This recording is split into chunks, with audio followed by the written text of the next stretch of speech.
acompañan en esta experiencia académica en la plataforma, así como aquellas personas que nos siguen a través de las redes sociales, de los canales institucionales. El día de hoy hemos tenido una sesión cuyo título es El nexo entre justicia constitucional y constitucionalismo, las decisiones del juez constitucional y el principio democrático. Si me lo permiten, únicamente para poner en contexto a aquellos que nos siguen a través de las redes sociales, en esta sesión hemos tenido la participación de los doctores Michele Carducci, Gorky González y del doctor Miguel Revenga. A manera de resumen, el doctor Carducci, si se me permite simplificar la exposición, nos plantea una fórmula, la del consenso irracional versus la decisión judicial, entre paréntesis, irracional. Esa sería un poco la fórmula. Nos habla de la legitimidad del juez para crear normas, la irracionalidad o consenso, y una de las críticas que muy recurrentes es el modo de elección de los juzgadores, ya que quienes critican este modelo señalan que no cuentan con una cuota democrática. Presupone que es así porque es decir, mientras se respeten los fines de las normas, el juez tiene estas facultades. Se debe considerar, en palabras del doctor Gorky, al juez no como un competidor de la democracia, sino como su defensor. Por otra parte, el doctor Gorky González nos plantea la dificultad contramayoritaria de la justicia constitucional. Los jueces crean esa tensión o la resuelven, es una de las interrogantes que nos plantea en su exposición. Del mismo modo, nos hace ver que el papel de la justicia constitucional en el constitucionalismo es la democracia versus la constitución, una de las interrogantes que el doctor plantea en su exposición, y señala al teórico Duncan Kennedy, quien manifiesta que la interpretación como función de poder, la interpretación como actividad estratégica para racionalizar decisiones judiciales, incluso en su contenido político, sirve, dice Duncan Kennedy, para disfrazar las concepciones ideológicas. Finalmente, el doctor Miguel Revenga realiza, a mi modo de ver, una exposición en la que confluyen las ideas de nuestros dos primeros ponentes, se encuentra muchas coincidencias y realiza una definición de democracia como un ideal descriptivo que contiene una serie de características formales que nos permiten enjuiciar una práctica como democrática o no. Así que, en atención a las reglas que hemos pactado previamente, me voy a permitir dar el uso de la voz a nuestro compañero Fabián Trinidad, quien formuló una pregunta por el chat, y después le daremos el uso de la voz al magistrado y doctor Sergio Arturo Guerrero. Adelante, Fabián, por favor. Sí, hola, muchas gracias. Bueno, las leo tal cual las escribí en el chat para el profesor Michele Carducci. ¿A qué se debe la tendencia a deslegitimar la actuación de la jurisdicción constitucional, superponiendo la irracionalidad de la deliberación democrática en ocasiones como una dictadura de la mayoría, como el valor más alto en la democracia? En ese contexto, ¿es una opción válida la elección popular de la judicatura o debe optarse por un sistema de elección que reduzca al mínimo la intervención del poder político? Muchas gracias, profesor. ¿Tengo que contestar ahora? Por favor, doctor, si quiere, ya que le dirigen directamente la pregunta, si nos ayuda con su respuesta. Sí. Claro. Gracias por las preguntas, naturalmente. Bueno, en verdad no tengo una respuesta unitaria para las dos preguntas. Claro, como ya dicho por el doctor Revenga, que el problema de la elección es un elemento determinante dentro de la tensión entre legitimación democrática de los poderes y legitimación del papel de la justicia constitucional en primer lugar. Lo que puedo decir es que, en la mi opinión, y a la luz también de la dinámica de los sistemas constitucionales que he podido conocer, que conozco en virtud del trabajo de comparación, pienso que la fórmula mejor sea construir un sistema mixto de selección de los jueces que permita también un concurso de los saberes judiciales que provienen de experiencias de formación diferentes, como más o menos ocurre ya en el contexto italiano, en el concurso de la formación académica o de experiencia de la abogacía, de la abogatura, ¿no? Como per la composición de la Corte Constitucional, de la Judicatura, del Poder Judicial, y también una legitimación política por una parte de los jueces. Sería también interesante el concurso democrático del pueblo, pero en relación, por ejemplo, a la solicitación de candidaturas en razón de propia experiencia jurídica, de estudio, de trabajo, de lucha por los derechos. Es decir, yo imagino que una pluralización de las formas de selecciones permita un concurso de varias perspectivas de lo que llamé la racionalidad discursiva experta de los juristas. Viceversa, no es un problema de sustituir una legitimación con otra legitimación. Entonces, una legitimación por una representación política con una legitimación directa por elección popular. No es el sistema de elección que determina la construcción diferente de la racionalidad, el papel diferente del sujeto, expresión de una experiencia racional diferente, porque también un juez elegido es todavía siempre, ¿no? Es siempre un experto con una propia racionalidad, que no puede dejar, que no puede abandonar tampoco cuando trabaja en virtud de una elección. Lo que ocurre en la experiencia de los Estados Unidos me parece indicativa sobre ese asunto. Entonces, una respuesta que puede ser suficientemente non satisfactoria naturalmente de la pregunta, pero en relación a la pregunta es pluralizar la legitimación de los jueces hoy que tenemos una sociedad compleja que necesita del concurso de competencias y de experiencias jurídicas diferentes, porque en esta forma tenemos un pluralismo racional que permite también de legitimar las decisiones frente a la legitimación democrática de la mayoría que necesariamente tiene que permanecer para mantener el sistema democrático. Muchas gracias a Fabián Trinidad por su pregunta y al doctor Carducci por la respuesta. A continuación, cedo el uso de la voz en el orden que ha ido llegando al doctor y magistrado Sergio Guerrero. Por favor, adelante. Gracias, amigo Alejandro. Saludo con mucho gusto y aprecio a los doctores que nos han hecho favor de exponer. Sensacionales exposiciones. Quisiera referirme al profesor Carducci, algunos de sus planteamientos.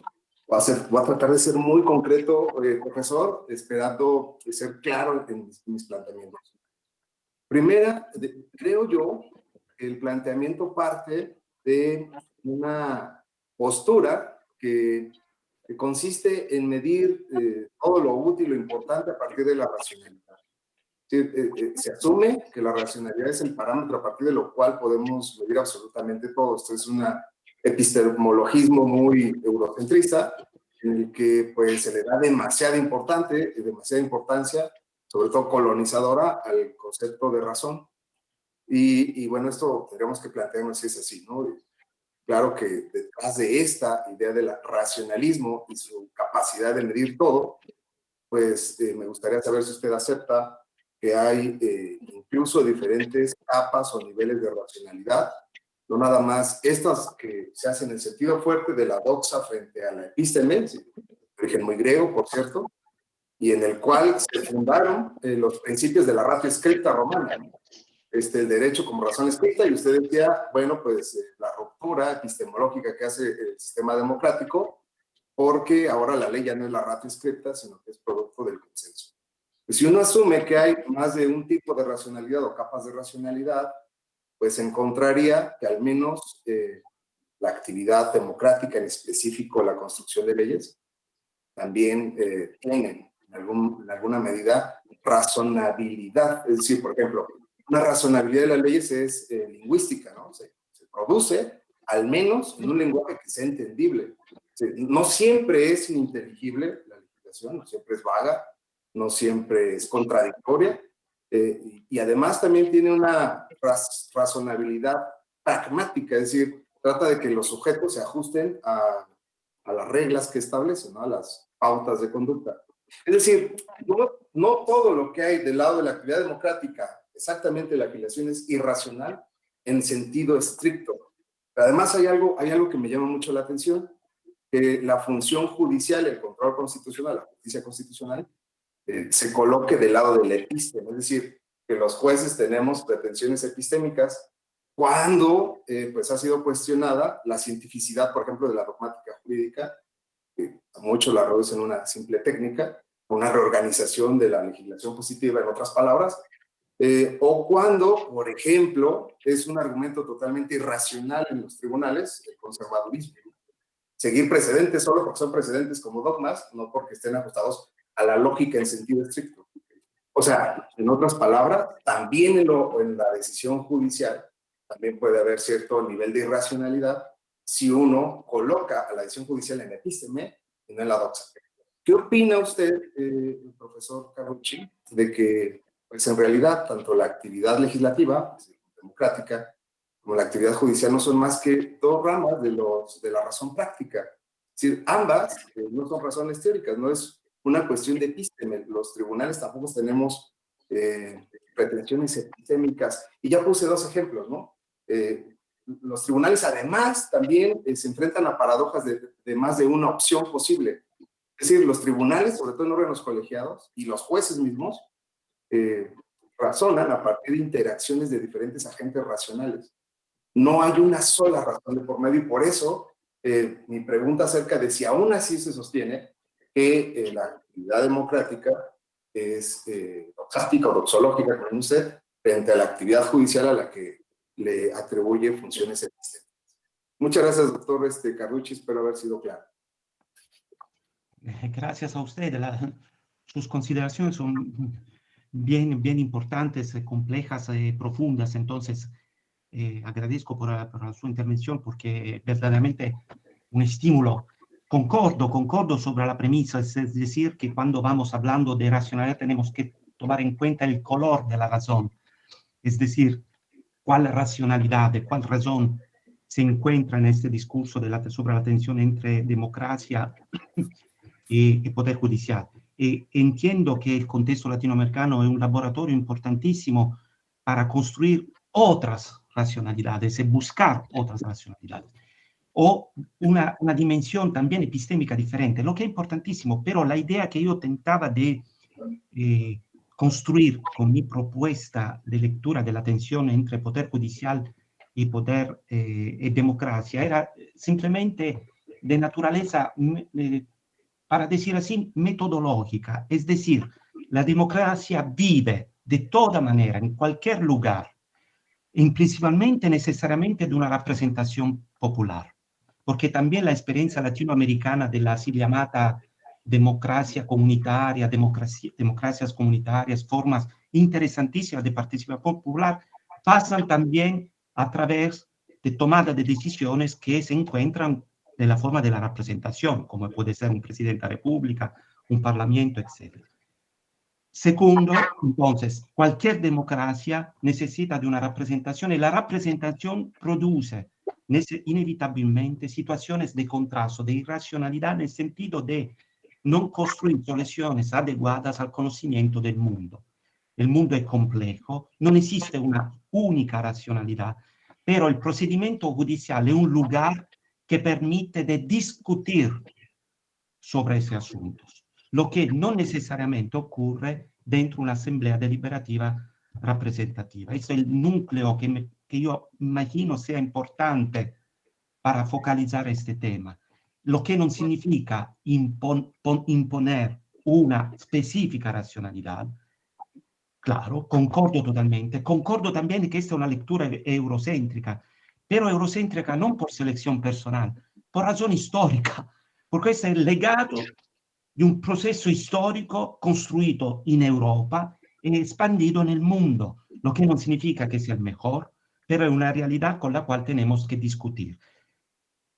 Otros mundos son posibles, claro, otras epistemes son posibles, pero esta tensión permanece.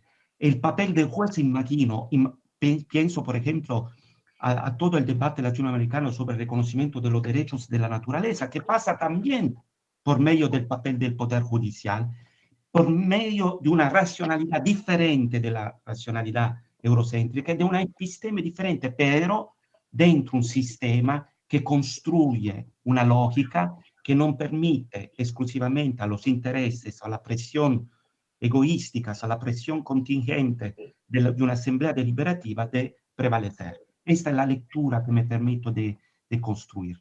En esta perspectiva, imagino que esta lectura no sea eurocéntrica como génesis, porque es la genética del derecho constitucional, pero no es eurocéntrica como solución, en el sentido de decir, o se hace como se hace aquí, o no se puede hacer. No, existe, el color de la razón existe, existen razones diferentes, epistemes diferentes, pasiones y axiologías diferentes, pero esta tensión permanece porque la estructura constitucional es esta, ed è genéticamente eurocéntrica, como génesis, no como selección personal. Gracias. Muchas gracias al magistrado Sergio Guerrero y al doctor por su respuesta. Le pediríamos a Luis David Zúñiga, tiene una pregunta para nuestros tres ponentes. Si nos puede formular su pregunta, por favor. Bien, gusto en saludarles. La pregunta, si me permiten situarla, estaría en la sentencia, en la fundamentación y en la motivación, propiamente para el profesor Carducci, si esta lógica demostrativa, esta racionalidad, tendría que estar orientada casi a un sentido algorítmico, casi resuelta por la inteligencia artificial. En el caso del doctor González, nos puntualizó la diferencia como un problema constitucional interesante a resolver, sobre qué línea discursiva se podría trabajar en una sentencia, y en el caso del profesor Revenga, qué virtudes tendría que tener el discurso judicial.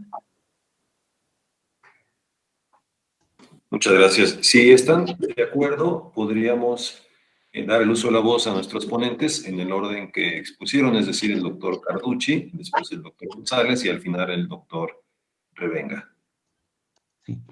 Gracias, señor presidente. ¿Empiezo yo, no? Empiezo yo. Justo. Perfecto. Gracias a Luis David. Bueno, en verdad, cuando se habla de lógica, en primer lugar, no existe una sola lógica. Existen lógicas diferentes. Y cada lógica depende también del contexto fáctico, de los sujetos envolvidos en la situación problemática. Como decía Popper, ¿no? La lógica depende del problema. Io non penso che discutir sobre la razionalidad del procedimiento judicial significa necesariamente construir una struttura algoritmica.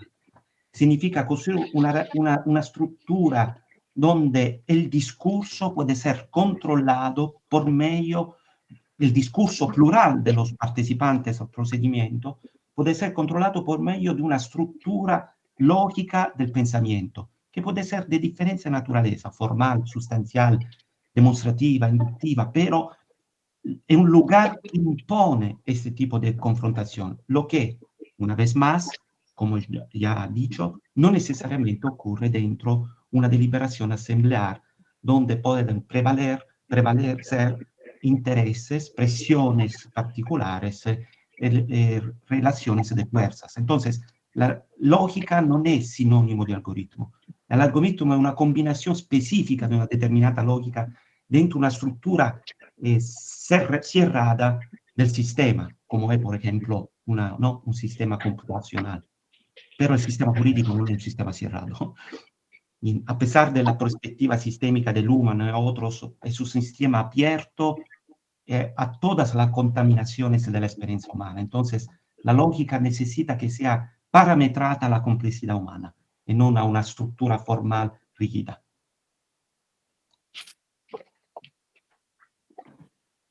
Adelante, doctor González, sería su turno, por favor. Sí, creo que es mi turno. La pregunta está dirigida a la importancia que tiene la diferencia en el discurso judicial, en el discurso constitucional. Y aquí me parece que es relevante tener en cuenta que si pues la perspectiva eurocéntrica sobrevalora o en todo caso establece una dimensión privilegiada a la razón, le otorga un lugar predominante. Pero esa idea de la razón, que puede, por ejemplo, muy bien comprenderse desde la visión kantiana de la misma, que es a partir de ella y de otros autores, también a partir de la metáfora del contrato social, que se va generando una estructura de conocimiento que deja de lado, o en todo caso por fuera, a la diversidad. Y una de las razones que tienen que ver con la crisis del modelo, de este modelo, es precisamente el que en algún instante la diversidad levanta la mano y dice estoy presente. En América Latina esto es así, y entonces al hablar del eurocentrismo vinculado a la razón, me parece que, habría que considerar esta caracterización, ¿no? El sobredimensionamiento de una razón que aplasta a la diversidad y que aplasta, por lo tanto, las otras posibilidades, las otras razones que existen, las deja afuera, las excluye. Este es un asunto sobre el que, por ejemplo, Martha Nussbaum ha puesto sobre la mesa, ¿no? Al rescatar en la tradición, en una tradición también occidental, hay que decirlo, una visión aristotélica que recoge como un aspecto central de la dimensión humano el lado de las emociones, por ejemplo. Y la conexión entre las emociones y los demás elementos que forman precisamente la idea del ser humano como factores para que éste pueda tener agencia, para que pueda ser capaz de transformar su realidad y de vivir también, como diríamos, en pos del florecimiento, de tener mejores condiciones para él, para los suyos y para la comunidad. Este aspecto, el lado de las emociones, vinculado a una manera diferente de entender también el entorno, es decir, una cosmovisión diferente, ¿no? Es lo que creo que tendría que rescatarse cuando se piensa en la racionalidad. Se ha dicho por ahí, los saberes, ¿no? Los saberes que no devienen, que no se articulan directamente con esta perspectiva sobredimensionada de una razón universal, y que más bien son parte de una manera de entender el mundo, que es lo que, por ejemplo, se colige del reconocimiento constitucional de la jurisdicción comunal, de la jurisdicción campesina en el Perú. El artículo 149 de la Constitución peruana, como algunos otros artículos de otras constituciones en América Latina, establecen que es posible ejercer o impartir justicia en los territorios de las comunidades sobre la base de los usos, costumbres y de los valores propios de estas comunidades. El reconocimiento de este valor, de la diferencia, entonces tiene acogida dentro del espacio constitucional como un elemento que no es implosivo, que más bien forma parte de todo usando la metáfora de Zagrebelsky, de esta idea líquida de la Constitución, ¿no? Que lo impregna todo, pero que también se deja impregnar por lo que contiene. Entonces, quizás un elemento más que puede contribuir a la discusión en este sentido tiene que ver con el hecho de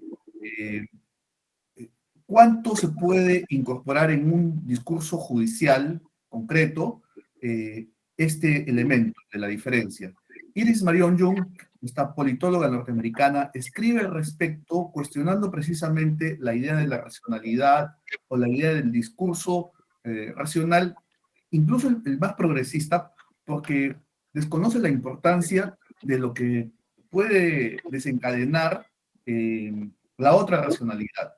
Y un ejemplo concreto de esto, me parece, está situado en la historia de la violencia política que tuvimos en el Perú en los años 90, puesto que al finalizar esta década se organizó una comisión de la verdad y reconciliación que durante varios meses, en forma sostenida, tuvo el trabajo de escuchar testimonios de víctimas y de familiares de víctimas, de personas que habían sido desaparecidas, ejecutadas extrajudicialmente, etc.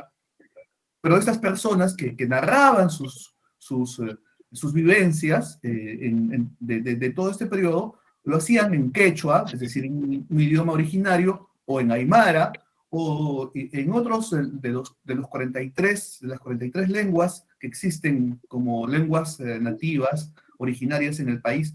Y bueno, los miembros de la Comisión de la Verdad y Reconciliación los escuchaban, se produjo una catarsis a nivel social en todo el país, pero la gran pregunta que quedó es si todos estos discursos, tal como fueron dichos en sus idiomas originarios, con la vinculación entre esta manera de percibir el mundo en sus comunidades, en sus pequeñas aldeas, luego pudo ser trasladado, ya que daba cuenta de hechos de violencia catalogables en el ordenamiento penal, pero la pregunta es si estos elementos, este discurso, que es evidentemente diferente, pudo ser rescatado por el discurso judicial, y la respuesta es no.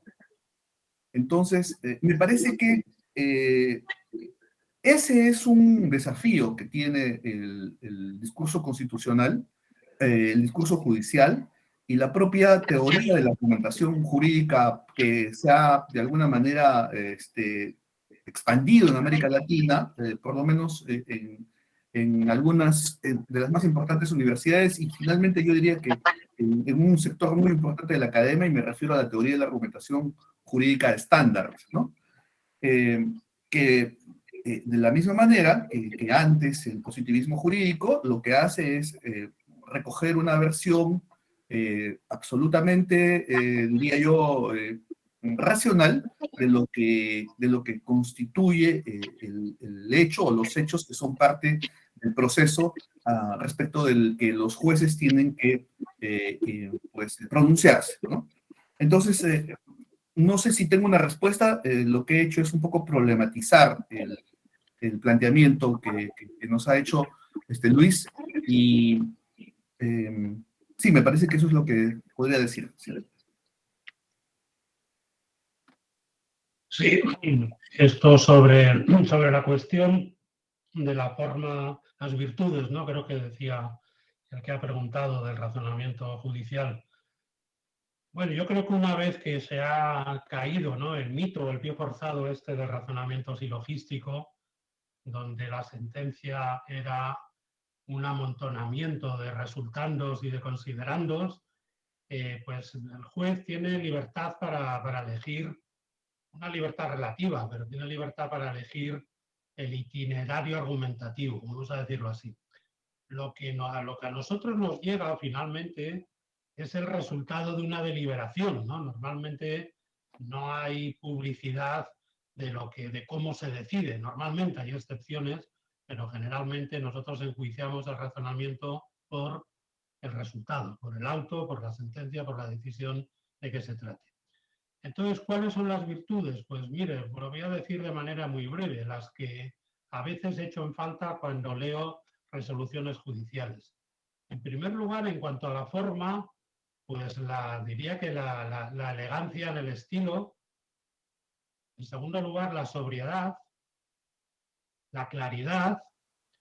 La sobriedad, la claridad, la elegancia expositiva.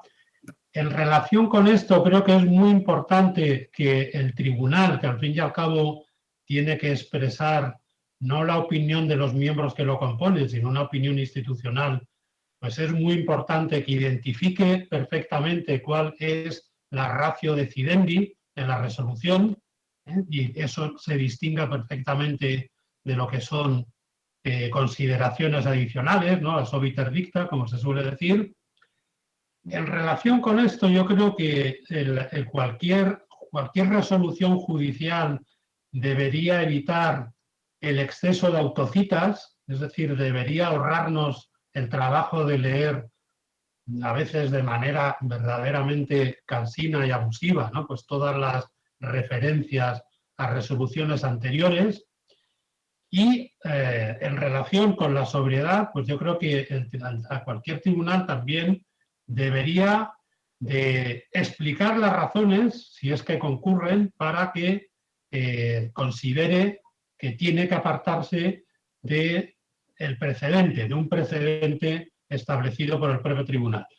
Bien sé que la construcción del derecho sobre precedentes pues es propia del ámbito jurídico anglosajón y no es la que corresponde al ámbito que se suele llamar continental o, en fin, o romano canónico, como ustedes quieran decirlo, pero en todo caso yo creo que si un juez último, ¿no?, sea Suprema Corte, sea Tribunal Constitucional, aspira a que sus resoluciones sean cumplidas, ¿no?, y ilustren e iluminen la práctica jurisdiccional ulterior, ¿no?, pues tiene que identificar perfectamente cómo decide, por qué decide, y hacerlo, repito, de manera sobria, elegante y huyendo, vamos a decir así, de la floritura, ¿no?, huyendo de la floritura.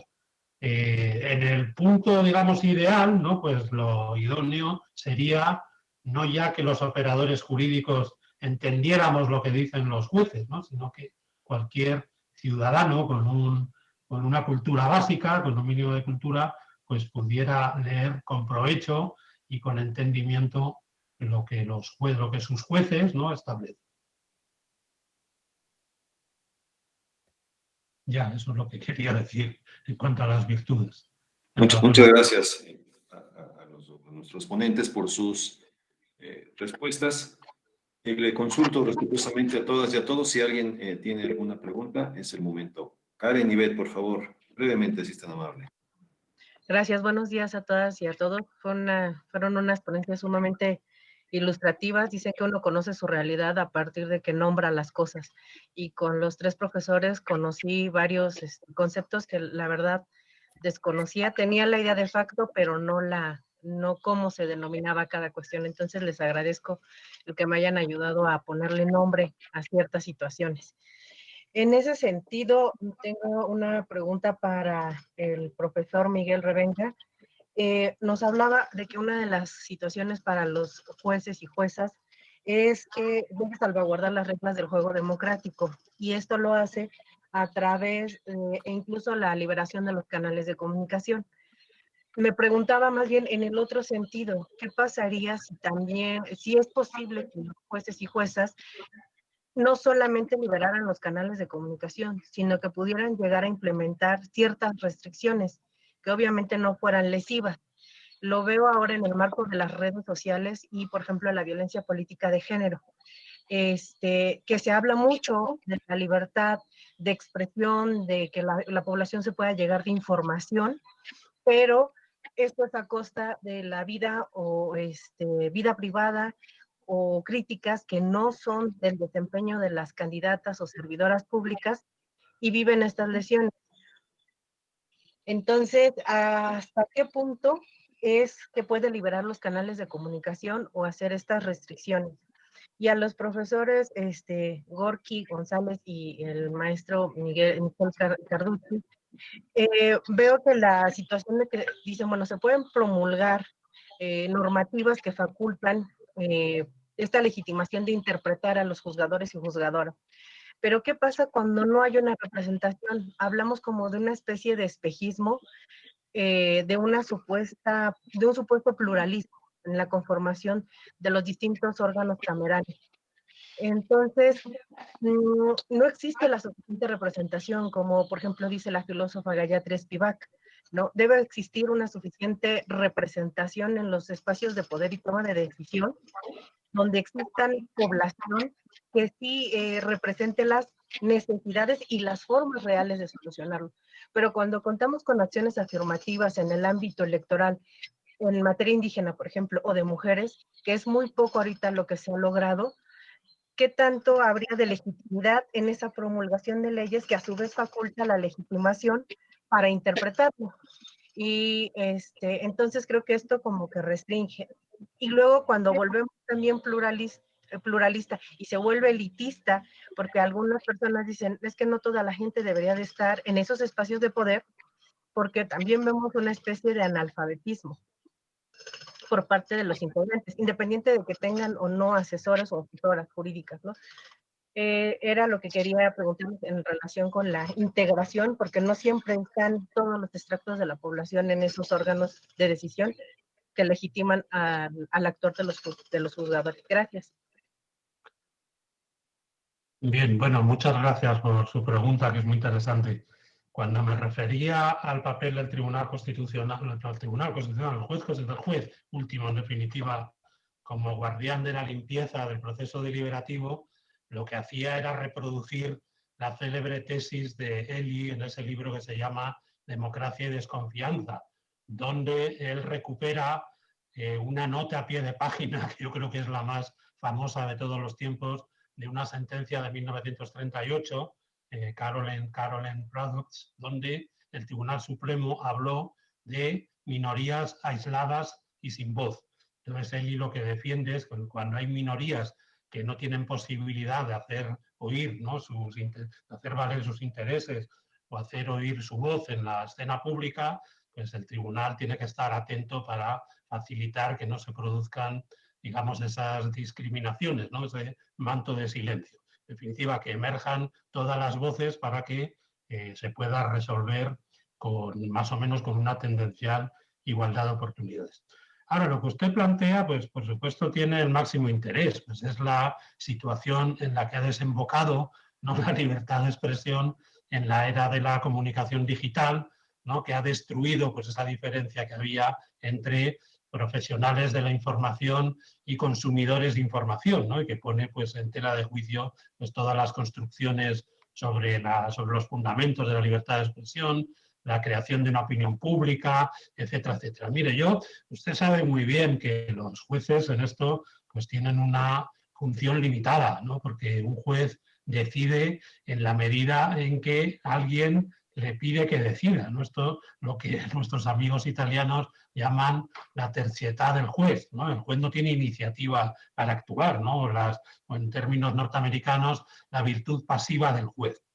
De manera que si se producen abusos, ¿no?, en el ejercicio de la libertad de expresión, que ciertamente creo que se producen cada día, que las redes sociales pues, se han convertido en una especie de democracia opinativa de bajísima calidad y, como usted dice muy bien, con toda razón, en un mero pretexto para insultar, denigrar, discriminar o producirse de manera violenta, pues yo creo que aquí las soluciones, en primer lugar, en el sentido de hacer que los responsables de la red, las grandes corporaciones, ¿no?, que se lucran poniendo a disposición de los usuarios ¿cómo se dice?, el presupuesto, ¿no? No me sale la palabra. Ponen a disposición de los usuarios la posibilidad, pues, que controlen que no se realiza un uso abusivo. Es decir, hay que establecer mecanismos de exigencia de responsabilidad si no hay una retirada inmediata de ciertos contenidos que sobrepasan abiertamente los márgenes de la libertad de expresión legítima. Y si un conflicto a raíz de eso pues cuando llegue, ¿no?, a los jueces y tribunales, pues yo creo que los jueces deben de tener especial sensibilidad para resolver estos casos, que creo que son casos siempre difíciles, son casos complicados, porque usted sabe muy bien que las sociedades democráticas abiertas pues tienen un compromiso con la libertad de expresión prácticamente irrestricto, ¿no? Pero al mismo tiempo sabe que la libertad de expresión desde los orígenes pues ha sido una libertad muy limitada, ¿no?, muy sujeta a limitaciones, y por lo tanto corresponderá al juez decidir caso a caso hasta qué punto llegan los confines, ¿no?, del legítimo derecho a expresarse, o hasta qué punto pues se han sobrepasado y por lo tanto quien lo hace así pues merece la sanción penal o la sanción civil, o por lo menos no merece prevalerse del derecho constitucional a hablar. Gracias. Gracias. Gracias a usted. Sí, muchas gracias, doctor. Quisiera consultar si el doctor González quisiera abonar un poco la pregunta. El doctor Carducci, por favor. Gorky, por favor. Gracias, Miquel. Bueno, sí, en forma muy puntual, Es verdad, hay un problema que tiene que ver con la escasa legitimidad de los sistemas políticos de las democracias realmente existentes. En América Latina esto es completamente visible, es una realidad y, eh, y tiene que ver con la forma como han madurado históricamente los sistemas democráticos, ¿no? Entonces, la existencia de poderes fácticos, pensando en poderes económicos, pensando en cómo se hicieron, incluso yendo más atrás, en el caso de muchos de los países de América del Sur, sobre todo, de las repúblicas y la incapacidad de la clase política a lo largo del siglo XIX para poder enfrentar y resolver los problemas que tendrían que haber sido por lo menos planteados eh, en el proceso de construcción del modelo republicano y de las democracias. Entonces, sí, pues en el Perú, para poner nuevamente un ejemplo que me vincula, las poblaciones indígenas solo han podido ser propiamente o han podido propiamente ser consideradas como parte de la ciudadanía, no con la independencia, aunque lo fueron en términos generales y abstractos, pero en la práctica, la cantidad de leyes que impedían el ejercicio de sus derechos y que los combinaban a tener una relación de su juzgamiento en un contexto laboral forzado, de gamonalismo, de terratenientes. Bueno, recién en el año 1969, es decir, no bien entrada la República, bastantes décadas después, si la República se inicia en 1821, en 1969 recién tendremos la posibilidad de considerar que la población indígena pudo tener el reconocimiento concreto para ejercer relativamente la ciudadanía, que no lo tuvo sino hasta 1979, 1980, cuando recién pudo votar en realidad, porque el voto o la proscripción del voto a los analfabetos recién se produce en aquel año, en 1980, y la mayor parte de la población analfabeta era seguramente la población indígena. Entonces, y esto es el resultado de la forma como los poderes que tienen incidencia en el funcionamiento de las instituciones, en la configuración del derecho, pues y que respondían a sus propios intereses o agendas que no tenían que ver seguramente con la idea del interés público. No existe representación en la actualidad también para el caso de las poblaciones indígenas en el momento actual, y tampoco esta es una lucha que se ha empezado a dar durante los últimos, la última década probablemente, para el caso de las mujeres, ¿no? Entonces, pero aquí entonces se agrega un elemento adicional en el problema, y es me refiero a uno de los actores más importantes, por lo menos del modelo democrático considerado en términos ortodoxos. Me refiero a los partidos políticos. Entonces, la crisis de los partidos políticos, ¿cómo diríamos? La precariedad en la que se ha suscitado el actuar de los partidos políticos en las últimas décadas, el hecho de haberse convertido en grupos idealmente pensados para propugnar intereses públicos, ¿no? Y haberse convertido más bien en grupos de intereses privados, cuando no en organizaciones criminales o en organizaciones para delinquir, que es la calificación que tienen algunos partidos políticos, por ejemplo, en mi país. Me parece que ahí hay un elemento central, porque la representación, al final, en el Parlamento o en los espacios institucionales del ordenamiento político, está fuertemente relacionado, vinculada con la participación, la actuación, la configuración de los partidos políticos. Y si estos no se preocupan por generar respuestas que tengan precisamente la legitimidad que se requiere para pensar en la representación, pues el Estado y el Parlamento y las instituciones que están vinculadas por esta razón a los propios partidos políticos, se mantendrán en esta situación de idas y vueltas, ¿no? De falta de credibilidad, de pérdida de legitimidad, de falta de representación. Yo creo que es un desafío también repensar el funcionamiento de los partidos políticos. Si vemos el caso chileno a propósito del proceso constituyente, se ha podido ver cómo el espacio para formar parte de la convención constituyente, que originalmente en otros contextos pudo haber sido ocupado únicamente por los partidos políticos, en este caso, en esta experiencia, se ha abierto más bien hacia la participación de los independientes, es decir, de individuos, ¿no? Es una experiencia, creo yo, sumamente interesante, es un laboratorio sumamente rico el que nos plantea el caso chileno, por encima de los anteriores, del denominado nuevo constitucionalismo latinoamericano, me refiero a Bolivia, Ecuador y Venezuela. El caso chileno es muy particular. Y me parece que esa puede ser también una vía, ¿no? Pensar o repensar la idea de la representación en un sentido mucho más concreto. Si tuviésemos que plantear ese caso en el Perú, yo soy de los que auspiciarían la participación de representantes de las comunidades indígenas y campesinas, de modo tal que habría que repensar también el sistema de cuotas o el sistema electoral en su conjunto, en un contexto en el que la Constitución se lee también de una manera diferente, ¿no? Bueno, eso es lo que creo que habría que plantear como respuesta a la pregunta de Karen. Gracias. Gracias.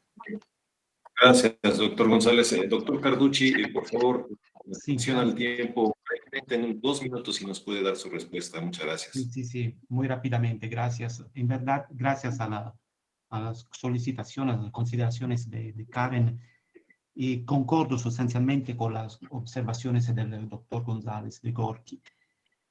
Puedo añadir solamente eso, que en verdad tenemos que tomar en cuenta que la democracia representativa es un producto europeo, es un producto del individualismo metodológico que nació en Europa, imaginando una sociedad de individuos y de grupos de individuos, en una sociedad identificada por comunidades, y fuera de la Europa ha producido exclusivamente fracturas. Entonces, reconstruir, reinsaldar un sistema que alimenta fracturas fuera del contexto en el cual nació, como en el caso de Latinoamérica, es una empresa verdaderamente ciclópica, verdaderamente compleja. Entonces, no tengo una respuesta a todas las cuestiones, las preguntas que ustedes no solicitó, pero digo que como europeo que conoce un poco Latinoamérica, que se pregunta, tentando de no ser eurocéntrico, lo que es una operación bien compleja, difícil, porque necesita de una forma, ¿no?, de aislamiento del propio contexto originario. Lo que observo en el contexto latinoamericano es la dificultad de construir la dimensión intermedia entre Estado y sociedad que se realizó en Europa en el camino de varios siglos, a partir del siglo XVI, cuando nació la estructura genealógica del Estado moderno y de la representación moderna con el individualismo metodológico, hacia el final del siglo XIX con las grandes cuestiones sociales dentro del sistema, ¿no?, de producción industrial en Europa. Entonces, lo que entiendo decir es que el contexto latinoamericano necesita de una especificidad donde necesita de un conjunto de observaciones donde la matriz de la representación democrática constituye en verdad un obstáculo para promover inclusiones e interacciones entre los varios sujetos negados del contexto latinoamericano por el constitucionalismo europeo. Es una empresa verdaderamente difícil, lo que no significa que no sea posible, pero necesita de contextualización, como dijo por el doctor Gorky, el contexto chileno no ha sido el contexto del Ecuador, como el contexto del Ecuador no fue con el contexto de la Bolivia, como identidades, como sujetos que necesitan en su propia representación el proceso de construcción de reglas compartidas. Verdaderamente es un pluralismo que en verdad se puede definir una pluralidad.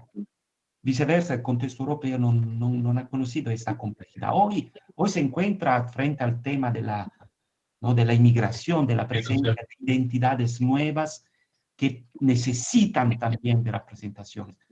Pero como decía el grande Maurice Duverger, la democracia europea se ha construido construyendo, elaborando confines, muros, reales o lingüísticos, virtuales, conceptuales. Lo que está ocurriendo hoy en Europa me parece que sea exactamente esto. Muchísimas gracias. Hemos llegado así al final de esta sesión. Agradezco sinceramente a nuestros ponentes, al Departamento de Derecho de la Universidad de Pisa, al doctor Rómulo, a Giuseppe, a todos quienes hacen posible esta clase el día de hoy, a ustedes por asistir y participar, y en especial a quienes nos siguen por las redes sociales y tienen la oportunidad de aprender junto con todos nosotros. Sin más, muchas gracias. Que tengan muy buen día. Gracias. Gracias a todos. Gracias a todos. Gracias. Hasta pronto. Michele. Gracias.